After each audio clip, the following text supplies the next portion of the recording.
Bapak-bapak yang kasih, ya, saya ulangi tadi, itu pertama pengumuman, umat mendengar penuh perhatian, dua pengutusan, yang ketiga berkat, yang keempat pengutusan, yang kelima arah keluar. Seluruh umat memberi altar, imam dan pelayan meninggalkan ruang altar, perarakan dapat diiringi nyanyian atau lagu atau musik instrumental sesuai. Nah, itu adalah perayaan misa di gereja Katolik. Berikutnya materi yang ke-12, pusat agama.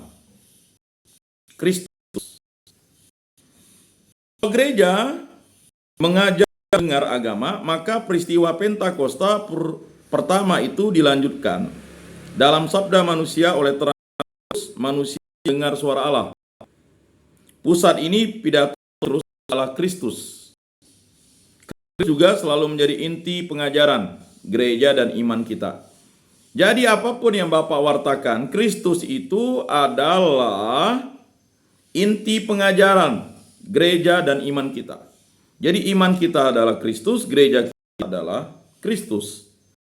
Jadi apapun yang kita lakukan, ya, pengajaran kita intinya adalah Kristus. Jadi selalu menjadi intinya. Sekarang kita bimbingan dan penyuluhan, intinya Kristus, bukan intinya kita. Mengapa kita harus dibimbing, ya, diberikan pengajaran? Supaya kita selalu dekat dengan Kristus. Mungkin dikatakan inti pengajaran Yesus ialah pemerintahan Allah dan kerajaannya.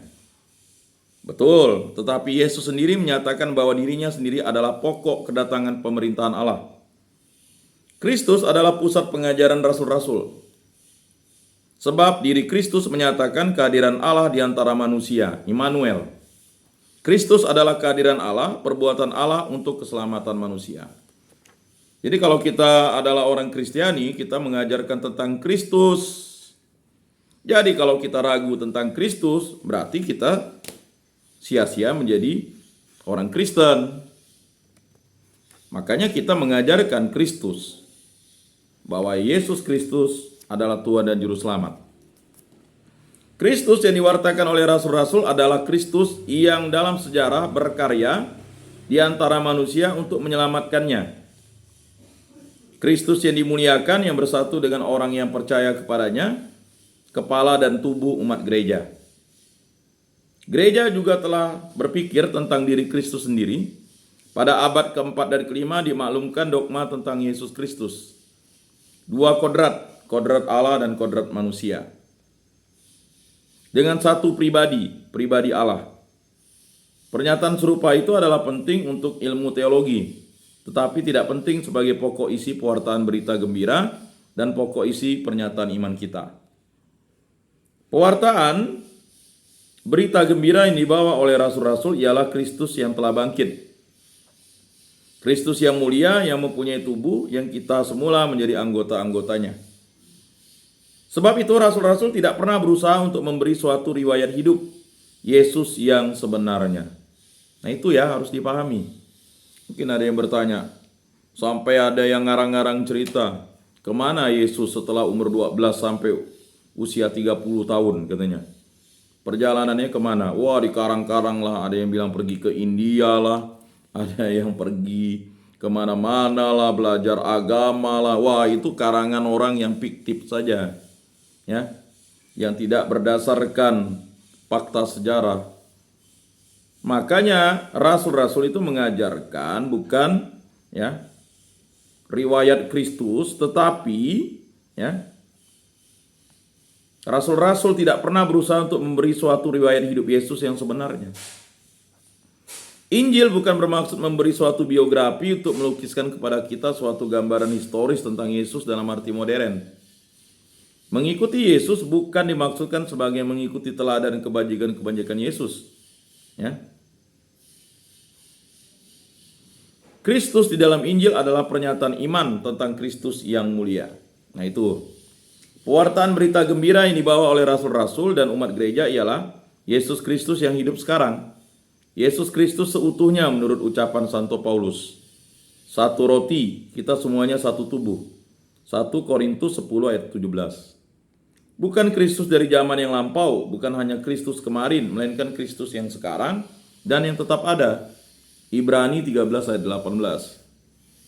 Mengikuti Kristus berarti membongkar dinding diri sendiri dan masuk kepada persatuan Kristus yang sekarang, yaitu tubuh Kristus, persatuan umat kita.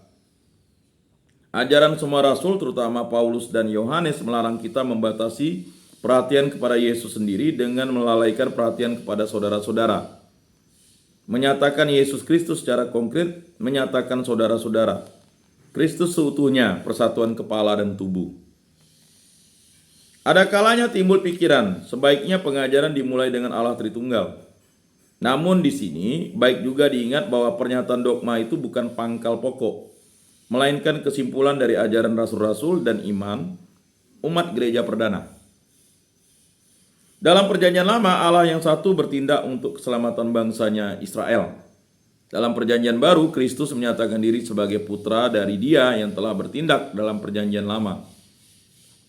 Kristus mengirim kepada kita Roh Kudus yang memasukkan kita ke dalam haribaan Allah. Dalam perjanjian baru, kita mengenal Allah yang satu, 1 Korintus 8 ayat 4. Tetapi juga bahwa ada putra Allah, di dalamnya Allah menjadi Allah beserta kita. Dan bahwa ada Roh Allah yang bekerja di dalam diri kita. Perjanjian baru bukan bersabda kepada kita tentang Tritunggal sebagai teori, secara spekulatif, melainkan dalam hubungan dengan diri kita, yaitu bahwa Allah melalui Kristus menghubungkan kita di dalam Roh Kudus dengan dirinya sebagai Bapa. Hanya oleh Yesus Kristus kita dapat berkata tentang Bapa, Putra, dan Roh Kudus. Karena itu Santo Paulus berkata, melalui Kristus di dalam satu roh kita mempunyai hubungan dengan Bapa. Efesus 2 ayat 18. Ternyata bahwa hubungan kita dengan Allah Tritunggal hanya dapat kita bicarakan berdasar iman kepada Yesus Kristus dan hubungannya dengan kita. Itu harus dipahami. Keberadaan kita sebagai orang beriman, sebagai orang Kristen adalah keberadaan kita dalam hubungan dengan Bapa melalui Kristus di dalam Roh. Nah, itu dia hubungannya. Saya ulangi lagi, keberadaan kita sebagai orang beriman, sebagai orang Kristen adalah keberadaan kita dalam hubungan dengan Bapa melalui Kristus di dalam Roh. Ungkapan Santo Paulus melalui Kristus di dalam Roh menuju Bapa bukan merupakan suatu teori, melainkan menyatakan sifat khusus dari kebaktian umat beriman dalam perayaan Ekaristi. Sabda Paulus, satu roti, satu tubuh. Kita semuanya menyatakan tempat umat beriman mengalami karya Yesus Kristus yang sekarang, yaitu dalam upacara umat beriman yang bersama dengan Tuhan yang telah bangkit, duduk sekeliling meja perjamuan. Itulah sebabnya mulai dari permulaan, berita gembira selalu berasal dari hubungan perjamuan Ekaristi dan selalu mengantar menuju perjamuan Ekaristi. Sabda tentang tubuh yang satu mendapat pernyataan di dalam meja perjamuan Tuhan, tempat manusia dari segala bangsa dan kelas turut bersantap dan makan dari roti yang satu. Dari meja perjamuan Ekaristi, umat beriman menerima tugasnya untuk keselamatan dunia. Dalam perjamuan Ekaristi, Kristus menjadi nyata untuk kita, yaitu dalam persatuan umat beriman. Bagaimana kita belajar agama? Dengan membaca buku-buku?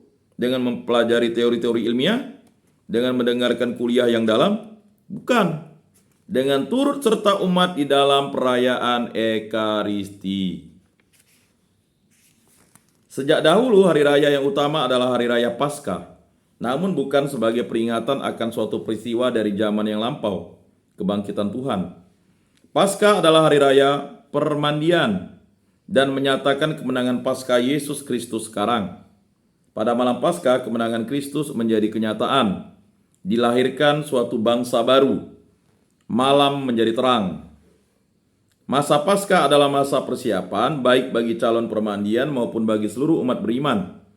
Bukan masa persiapan dengan pemberian pelajaran agama, melainkan persiapan untuk memasuki upacara sabda dan upacara misteri Kristus. Kita semuanya menjadi pertapa yang pada masa puasa melatih diri untuk hidup di dalam misteri Ekaristi, dalam upacara sabda dan perjamuan. Agama kita bukan suatu ajaran, melainkan suatu keadaan hidup melalui Kristus di dalam Roh menuju Bapa. Saya ulangi lagi ya. Agama kita bukan suatu ajaran, melainkan suatu keadaan hidup melalui Kristus di dalam Roh menuju Bapa. Bukan juga bagi kita secara perseorangan, melainkan bagi kita secara bersama sebagai umat, seluruh Kristus yang hidup dari misteri Ekaristi. Nah, itulah materi yang kedua. Selanjutnya, ya, kita masuk ke materi yang ke-13.